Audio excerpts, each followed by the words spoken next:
Now the website on your screen is a file sharing website called ForShare.com. Now it might look pretty ugly, but it is actually pretty popular, and I'm going to give you two reasons why.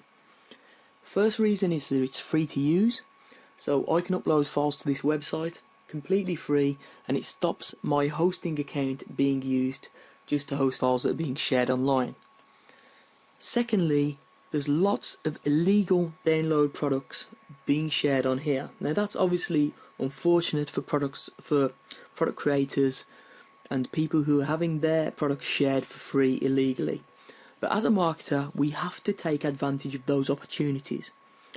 So what I would personally recommend is that if you have any content at all, whether it's a free ebook, whether it's photographs related to your niche, whether it's podcasts, whether it's video tutorials, I would always recommend sharing them on here.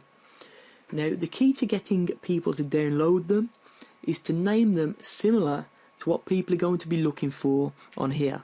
So if there's any products in your niche that are really popular that people might be looking for on here to download, you could name your ebook or your tutorial video similar to those particular products. So what you're looking to do is basically collect the fall off in terms of search, people searching for products. So that's the way that this would work, and as always, if you have content, I would always recommend redistributing that across different sharing platforms anyway, because the more places that your content's placed, the more chance you've got of different people downloading it and in turn returning to your website.